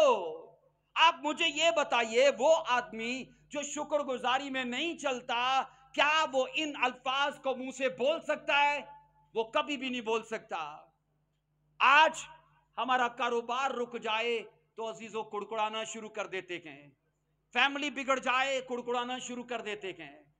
बाइबल ये कहती है हालात अय्यूब के खिलाफ हो चुके हैं, बावजूद इसके कि वो फेथ में है, बावजूद इसके कि वो खुदा में है, अपनी प्रेयर लाइफ नहीं खोई, थैंक्स गिविंग को नहीं खोया। बाइबल कहती ग्रेटिट्यूड पे काम करना नहीं गवाया। चीजें वापस आई उसकी लाइफ में दोबारा, चीजें उसकी लाइफ में। आप बाइबल में पढ़ के देख लो, सब कुछ खुदा ने डबल करके दिया, सब कुछ। मैं आपको बता रहा हूं कि ग्रेटिट्यूड अबंडेंस को अट्रैक्ट करता है, क्योंकि बाइबल ये कहती है इन चीजों का खुदा ने एक साथ इन चीजों को रखा है। अजीजों, लिखा है अय्यूब का सब कुछ वापस आया और कसरत में होकर वापस आया, क्योंकि उसने अपनी लाइफ में, कलाम खुदा ये कहता है कि उसने शुक्रगुजारी करने को नहीं गवाया था। बोलो हालेलुया, सब बोलो हालेलुया। कहते हैं हमेशा बदनस्ला जो इंसान है ना, वो किसी की नेकी को अपना हक समझता है। बदनस्ला इंसान, मैंने क्या बोला? किसी की नेकी को अपना हक समझता है। उन्हें केड़ा भला कीता तो मेरा हक सी। लेकिन अजीजों, हमें उन लोगों के लिए हमेशा शुक्रिया अदा करना चाहिए जो हमसे नेकी करते हैं, और हमेशा अपने खुदा के लिए क्यों ऐसे लोग हमारी लाइफ में लाता है जिन्होंने नॉलेज में बढ़ाया, जिन्होंने फेथ में बढ़ाया, जिन्होंने हमें, मैंने कहा, स्पिरिचुअल लाइफ में स्ट्रांग किया। मैं कहता हूं हर उस शख्स के लिए जो हमारी लाइफ में एक डिवाइन हेल्पर बन के आया, हमें उसके लिए शुक्र अदा करना ही चाहिए कि खुदावन ये तेरी तरफ से मेरी लाइफ में भेजा गया। और मैं आपको बता रहा हूं कि नाशुक्रा आदमी हमेशा, या बदनस्ला इंसान हमेशा इन चीजों को अपना हक समझता है। इन्हें दी मीटिंग बंद करो, इन्हें कल्याण कल्याण बिठाओ। जिंदगी में अगर आप ना शुक्रे लोगों के साथ बैठोगे या उनको देखोगे ना, और अगर आप उनको ना शुक्रेपन में बोलते देखोगे और आप उनको बोलोगे यार तू तो बड़ा ही ना शुक्र आदमी है, तो आपको वो और खतरनाक मिलेगा, वो और डेंजरस हो जाएगा। सही बात है। बाइबल मुकद्दस के अंदर ये सीखते हैं, कलाम खुदा की ये शहादत है कि ये हमें सीक्रेट बनी आसफ की लाइफ से मिलता है, ये सीक्रेट दानियल की लाइफ से मिलता है, ये सीक्रेट हमें अय्यूब की लाइफ से मिलता है। एक आखिरी एग्जांपल मैं आपको देना चाहता हूं। मुझे ये बताइए, वो लोग जो आपके घरों में मिठाई लेकर आते हैं खुशी के मौका पर या केक लेकर आते हैं, आप उन्हें चाय पर बिठाते हो कि नहीं बिठाते? बिठाते हो ना। अब वो नेमत जो आपके घर में वो लेकर आए हैं, कई बार देखा गया लोग उसी चीज को काट कूट कर उनके सामने रखते हैं कि नहीं रखते? है ना। मिठाई लाए तो मिठाई में उनको भी शरीक किया। अब तरीकाकार ये है कि नेमत लाने वालों को या नेमत देने वालों को नेमत में शरीक किया जाता है। तो ये असल में शुक्र गुजारी का तरीका है कि आप मेरे घर में आए, आप ये चीज लेकर, तो मैं आपके लिए शुक्र अदा करता हूं, आप उस नेमत में से शरीक करते हो। इस शुक्रगुजारी इसका इजहार होता है। अजीजों, ये याद रखो, वो नेमतें जो खुदा ने हमें दी हैं, वाजिब नहीं कि हम उन नेमतों में उसे शरीक करें, वाजिब नहीं है। दिल किसने दिया है? किसने दिया है? खुदा ने। तो दिल किसको दे दिया है? किसको दे दिया है? हकीकत है, मैं ये बता रहा हूं, नेमतें लाने वालों को हम नेमतों में शरीक करते हैं, ये दुनिया का एक कानून है। अब उन चीजों के अंदर ऐसा है, तो वो नेमतें जो ये करोड़ों की अरबों खरबों की हैं, मांग लो ना किसी से किडनी, वो देगा आपको? फ्री में देगा? कोई भी नहीं देगा, कोई भी नहीं देगा। तो ये सोचो, इन नेमतों में हम अपने खुदा को क्यों नहीं शरीक करते? ये इस पूरी बॉडी पे उसी का हक बनता है। आमीन। अपनी सोचों पे, अपने ख्यालात पर चलने में, करदार में अगर नेमतों को लाने वालों को शरीक करते हैं, तो देने वालों को वो इसमें शरीक करिए। ये शुक्रगुजारी का असल तरीका है। अजीजों, बाइबल मुकद्दस में से आज जो सीखा है हमने कि किस तरह शुक्रगुजारी अपने अंदर ताकत और कुदरत रखती है, वो दानियल एक्सपीरियंस किया, वो अय्यूब ने किया, वो यहोशू ने किया, वो मैं और आप भी कर सकते हैं अगर इसमें सच्चे मन से चले तो। सब बोलो आमीन। आइए अपने पांव पर खड़े होंगे। Hallelujah. Thank you Jesus Christ. Hallelujah. Thank you Lord Jesus Christ. अजीजों, आइए उन सब नेमतों के लिए, उन सब बख्शिशों के लिए जो मेरे खुदा ने मुझे, आपको, हम सबको दी हैं, हम उसका धन्यवाद करें। Thank you Lord Jesus. हाथ उठाइए।